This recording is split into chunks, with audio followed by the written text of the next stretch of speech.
I'd like to welcome you to the non-applicable clauses, permissible exclusions, exemptions webinar. My name is Joseph Krolikowski. I am the QMS Program Manager for Perry Johnson Registrars. A couple of notes for our participants today. All of our attendees are on mute, but we absolutely want to address your questions, so please utilize the questions portion of the dashboard. We will take your questions at the end of our presentation. One of the more common questions that we get is whether or not this webinar will be made available to you after we're finished. We do make our webinars available in two key ways. First, if you would like to get a copy of the slides, those will be available for download from our website shortly after we're finished. And if you'd like to rewatch this webinar with the voiceover, we do make all of our webinars available on our YouTube page. And that can also be accessed on our website. Just look for the link entitled Previously Recorded Webinars. Our topics for today, we're going to address what are non-applicable clauses. Where does that term come from? What does it mean? We're going to explore some of the higher level requirements that apply to that issue. We're going to dive into the idea of outsourcing. This is kind of a key idea and factors prominently in terms of what can and cannot be exempted. We're going to take a look at the historical aspects, how ISO 9001-2008 approached this idea. We'll discuss outsourcing in the context of ISO 9001-2015. We'll talk a little bit about the impact of a limited scope, and then your questions and a couple concluding remarks. Now, for today's presentation, this has been developed based on how these concepts are discussed in ISO 9001-2015. Now, this idea of non-applicable clauses, this is a concept that we have in many other standards. You'll see this in AS 9100, ISO 13485, but with those standards, there are sector-specific requirements in most cases that we will not be covering today. Now, we do have webinars on all three of those standards and lots of others. Check out our website for when those webinars will be shown. So let's start with what are non-applicable clauses. Well, that concept is primarily rooted in the verbiage that you find in clause 4.3 of ISO 9001-2015. It says that you need to develop a scope that states the types of products and services that you're covering. You know, what is it that you're doing that you're getting ISO certification for? And then your scope needs to include justification for any requirement of ISO 9001-2015 that you've determined to be not applicable to the scope of your quality management system. Now 4.3 goes on to say that your scope and your non-applicable clause statements, those items need to be maintained as documented information. In other words, you have to have some sort of official document that stipulates, here's our scope, here's our non-applicable clauses. Now, if you go back to the ISO 9001-2008 standard, the verbiage that was used at that time was permissible exclusions. It was actually found in clause 1.2, where it stated that where any requirement of this standard cannot be applied due to the nature of the organization, it can be considered for exclusion. If you read a little further, you would hit 422A, which indicated that any exclusions had to be documented within a quality manual. Quality manuals, of course, are no longer mandatory under ISO 9001-2015. They're still very common, and where an organization has a quality manual, typically that is where the scope and non-applicable clauses are going to be found.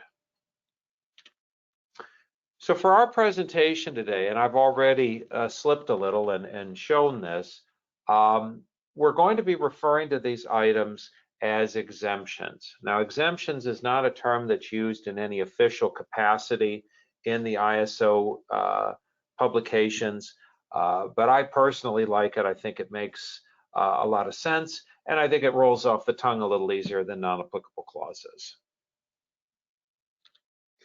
So what is required for an exemption to be justified? Well, firstly, it has to be something that is truly not part of your quality management system as defined by the scope. So let's dig in a little bit and get a sense of how we need to understand that requirement. Now, in terms of understanding the intended approach to that requirement, you have to understand that there's been a lot of publications, official publications, with input on this area. We've had input from the TC 176 committee. These are the folks that wrote ISO 9001. The ISO 9001 Auditing Practices Group. This is kind of a joint committee representing both ISO and the International Accreditation Forum, the IAF. We would look to content within ISO 9001 itself, both auditable content and guidance content. And then we have the technical standard, the 9002, which is the guidance document. There's some helpful verbiage there as well. We're actually going to be referring to all of these in our presentation today. So let's start kind of in the past and go back in time a little bit. Way back in October 2008, shortly after ISO 9001-2008 was published, the TC 176 committee, the committee that wrote ISO 9001, they wrote two officially binding guidance documents. Now these were guidance on clause 1.2 and guidance on outsourced processes, 524R6 and 630R3 respectively. Now between those two position papers, there was a requirement that emerged that at the time was rather controversial. So what was so controversial? Well, essentially, what they said was as follows. First, from 524R6, they said that situations where conformity should not be claimed would include where an organization excludes a requirement on the basis of the activity being outsourced. And then from 630R3, it stated that the intent is to emphasize that when an organization chooses to outsource a process, it can't simply ignore that process, and it cannot exclude it from the quality management system. So in other words, any exemption that was rooted in outsourcing is not an acceptable exemption, and it should result in a nonconformance during the audit. Now that's guidance from the committee that wrote the standard. There's no getting around that. Now the obvious elephant in the room with this is design. Now PGR, obviously we've been around a long time, and we've had a lot of clients who have claimed exemption from design, and in some cases those claims of exemption were based on the fact that designs were being provided by a parent or sister company. Now, I want to read this very carefully, and you'll note where the emphasis has been placed. Now, those exemptions were potentially not appropriate and should not have been automatically accepted. Now, I've got some clarification on this coming a little bit later in the presentation. In terms of who can justifiably exempt design, you have two basic categories of who can exclude design. First of all, an organization that receives a complete product design from their customers or from unaffiliated parties acting on behalf of their customers, or obviously an organization that doesn't manufacture products. If we have warehouses, distributorships, service companies, and so forth. Now there is a third option that we'll be exploring a little bit later in the presentation. So this raises a question, not just for our clients, but some of our auditors. Well, how in the world can I audit something that the organization doesn't do? And we got this a lot from our auditors, especially when this requirement began to be a bit more understood. Well, the thing you have to remember is that we're not auditing the actual activity itself. We're auditing how it is controlled as an outsourced process, and that's a very key distinction. Our key to understanding this is first going to be to understand what is outsourcing. So let's start with the official definition for outsourcing as provided in the ISO 9000 Fundamentals and Vocabulary document. Outsource is understood as to make an arrangement where an external organization performs part of an organization's function or process. Now, you have to note the phraseology that's used here. It's still the organization's function or process. It still belongs to you, even if it isn't being done in your building. And that point is further emphasized by the note that appears right after the definition. And the note states that an external organization is outside of the scope of the management system. No arguments there, but the outsourced function or process is within the scope. And that's why it's subject to audit, and that's why it can't be excluded. That's a very important distinction that is provided by this definition. Now, there's a lot of examples of processes that organizations choose to outsource. We see these all the time. Probably the most common of these is calibration or verification of measurement devices. That's probably 90% or more of PJR's client base engages in some form of outsourcing calibration activity. Training is very common. Order entry, design, as we've talked about, purchasing, even manufacturing, product testing, and non-conforming product disposal. These are all very common examples of activities that get outsourced. Now, outsourcing is not a new concept. In the 2008 version of ISO 9001, it was discussed in section 4.1.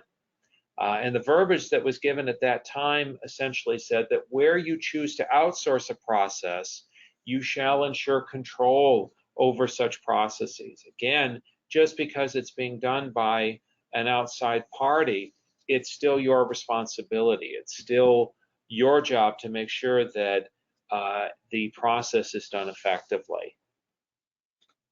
Now, in the 2015 version of ISO 9001, the verbiage has actually been strengthened a bit. It's now found in section 8.4.1, where it says that you shall ensure that externally provided processes, products, and services conform to requirements. This is then clarified in Annex A8, where it says that all forms of externally provided processes, products, and services are addressed in 8.4, whether through an arrangement with an associate company or outsourcing processes to an external provider. Again, very key verbiage here, the whole idea that an associate company is still going to be considered a form of outsourcing and therefore still part of your quality management system. Now, as I mentioned, there are some other documents, some other documents that have precedence where this topic is discussed. The 9002 guidance document states that external providers could include corporate headquarters, associate companies, suppliers, or someone to whom the organization has outsourced a process. The 9001 Auditing Practices Group, they have a publication called Scope of ISO 9001. That's actually a public domain document. You can download a copy of it today if you're so inclined. And that document indicates that outsourcing is to be considered as an input to the development of an organization's scope. So this is covered in a lot of different ways in a lot of different places. As a reminder, when we audit something that has been outsourced, we're not auditing the actual activity itself, but we are rather confirming that appropriate controls have been established. So what kind of controls do they mean? Well, in general, any methodology of control is going to be acceptable. So what are some of the things that organizations do to ensure that something they've outsourced is going to be done correctly? Well, think about how you work with your outside providers. Obviously, in some cases, a formal contract or purchase order is going to be necessary, but there's other ways to meet this requirement. You might have just email communication. You might have terms and conditions baked into your website. You may be doing external provider audits. You may provide work instructions even, or require your external provider to maintain a management system certification. Any combination of these would be considered an acceptable form of control. The key is understanding how you do it and how it's managed. So consider a company that outsources 100% of their calibration or verification activities to an outside laboratory. So what would our auditor be looking at? Well, we might look at the contract that you've issued to the calibration laboratory. We would almost certainly be looking at the calibration records that were issued by that laboratory, as well as gauge labeling applied by the calibration laboratory. Now you'll note none of those equivocate to a review of the actual calibration verification activity. We're not jumping in the car and going up the street to the lab itself. Now in this scenario, none of the applicable clauses that pertain to calibration or verification would be claimed as an exemption. They're all 100% applicable and not excluded. Now, in more recent years, one of the things that we've been doing as part of our due diligence in both the audit process and in the review of audit process is we will look at the organization's website. And you have to remember that your website is considered admissible as audit evidence. So what are we looking for when we review an organization's website? Well, number one, we want to make sure that your website is aligned with what you are telling us is your certification scope, particularly if the scope is very narrowly defined. And we're also looking for any kind of mention of design activity, especially if the organization is classified as no design. So if we find design on the organization's website and they happen to be classified as no design, we are going to reach out. We are going to question that. And these are some of the explanations that we've gotten over the years. You know, we might be told, well, corporate provides the designs. Well, we've learned that certainly that is appropriate as far as an arrangement, but to be classified as no design when corporate is providing the designs for you, that is not acceptable. We've also had companies tell us, well, we don't really provide designs, but we want to attract potential customers by saying that we do. Well, we understand your desire to grow your business, but unfortunately, that's not acceptable either. Your website and your design classification need to be aligned with each other. Once in a while, we'll have a company tell us that they did design their products, but these are all legacy designs, in some cases 30 to 40 years old. In those rare circumstances, typically what's done is a clarifying statement needs to be put on the website so that it is abundantly clear that these are legacy designs and there is no new design activity being done. Now, it is possible also to have an exemption that is rooted in a limited scope. Now, the majority of PJR's clients intend for their whole operation to be included in their ISO 9001 certification, everything within the four walls. But we do have, on occasion, clients that want to have a limited scope, whether it be for financial reasons or for other possible motivations. Now, where a limited scope is performed, it is possible that a portion of the ISO 9001 standard might be considered for exemption that would not have been possible in a full scope situation. So let's take a look at an example for this. Let's suppose we have an organization that manufactures clothing for industrial and commercial markets. So in our example here, they have leather goods for industrial application and polyester goods for commercial applications. Now you may recall that in clause 855 of ISO 9001, there's some provisions that relate to warranty. So let's assume that our organization offers warranty returns on their commercial products, but not on their industrial products. So if this company was to pursue ISO 9001 solely for their industrial product line, it's possible that they would be able to claim a full or partial exemption from clause 855, an exemption that would not be possible if it were everything and the commercial products were included, as well. So what happens if an inappropriate item is being claimed as an exemption?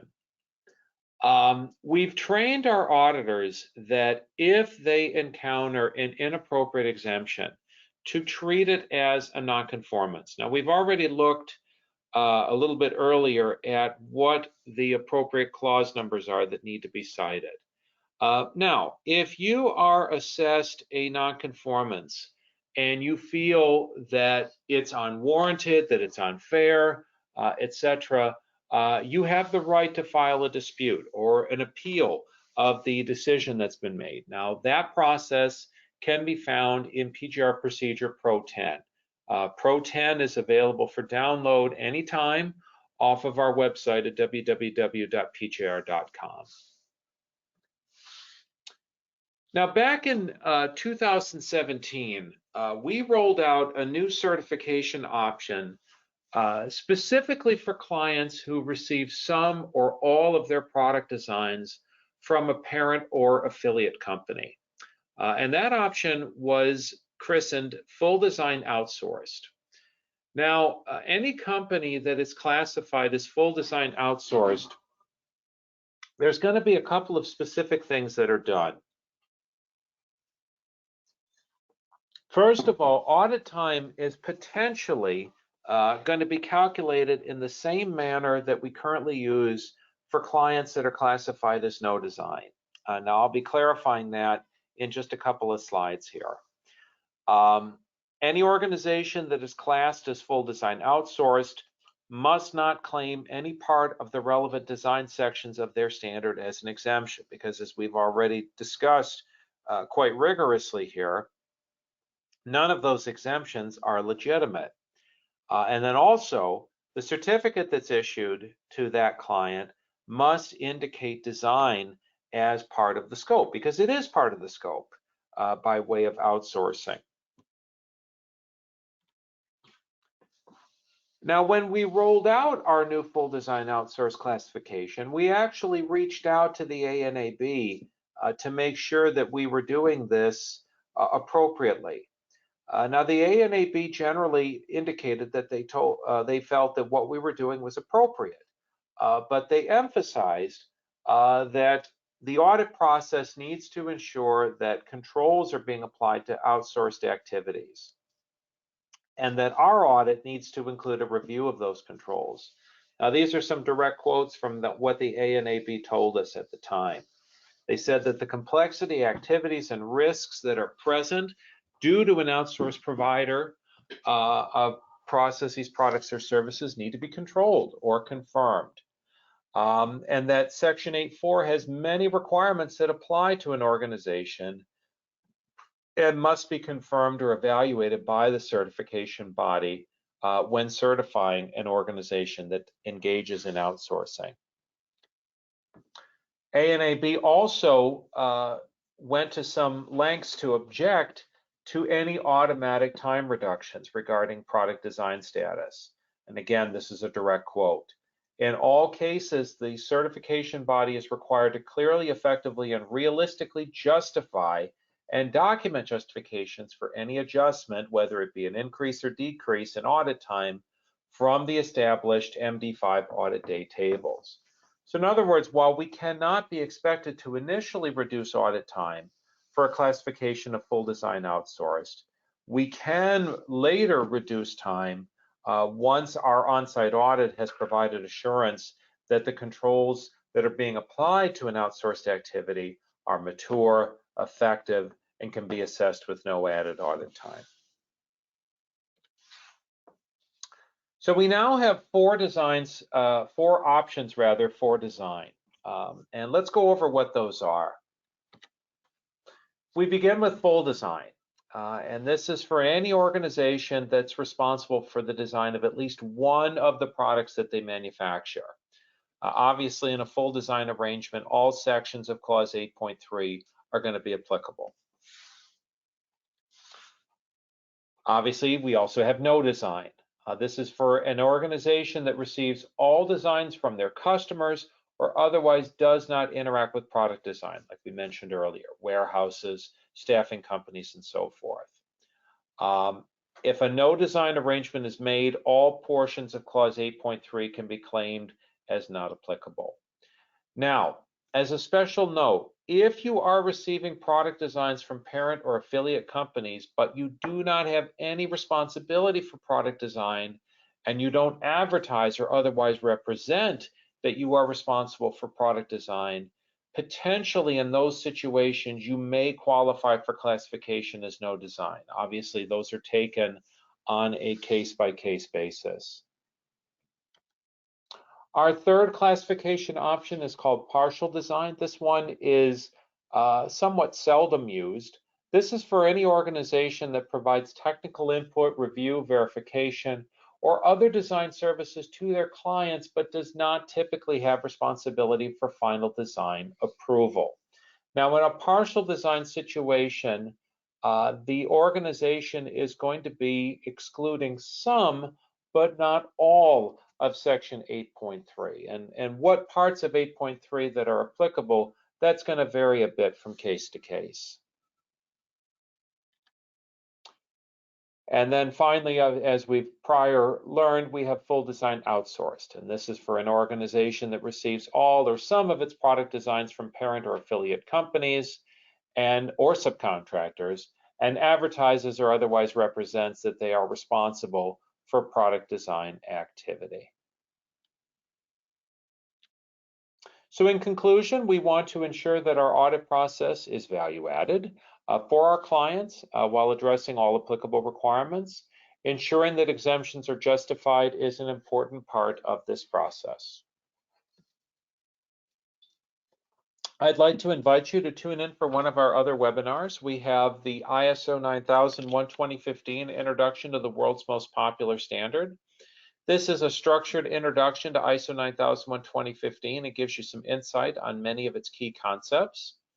We have statutory and regulatory requirements, anticipating expectations within a quality management system audit. This is an exploration of auditor expectation as it pertains to statutory and regulatory. And we have a variety of other webinars on things like process mapping, stage 1 audits, the other standards that we certify to, lots of helpful topics. If you'd like to be kept informed of the latest news automatically, the best way for you to do that is to visit our website at www.pjr.com. Go to the bottom of the page and enter your email address in the provided space and click subscribe. You will be opted in for updates on points of interest, new webinars, and other helpful information. I do thank you for your time and attention. I'm going to go ahead and unlock the question portion of the dashboard and see if we have any questions today. Catalin Moizanu, I do hope I'm pronouncing that correctly. We are a manufacturing and design organization. We want to exclude accounting and IT from the scope as these are auxiliary services with their own audits. Is that okay? Interesting question, Catalin. In terms of accounting and IT, I don't believe that those areas would be fully exempt from inclusion in the ISO 9001 audit process because their activities are going to potentially impact parts of your quality management system. So the short version, is no. I don't think they would be fully excused from inclusion in the audit process. Any other questions today? Nuria Aguilar, we temporarily hire employees through agencies. Is this considered an outsourced process? Absolutely. Temporary hiring is that agency that they're helping you source employees. Absolutely. Gorsharan Singh asks, does validation can validation be exempted? Gorsharan, I assume you're referring to validation as it's discussed in the design section. It's possible that that can be exempted if, for example, it's done exclusively by the customers. I will say that it would be uncommon for that to be exempted by a design responsible company. Maxine Campbell asks, a college that teaches and gives certification to students but does not design the courses, could it be exempted from design? Potentially, yes.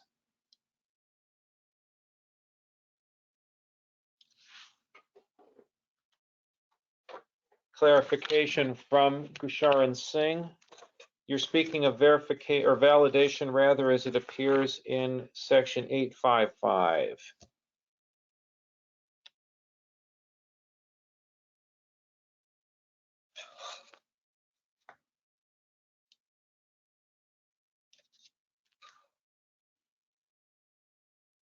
Well, 855 does not officially discuss validation, Mr. Singh. So I'm afraid I'm not understanding your question. If you'd like to attempt a rephrase on that. 855 talks about post-delivery activities and potentially warranty, recycling, final disposal, those sorts of areas.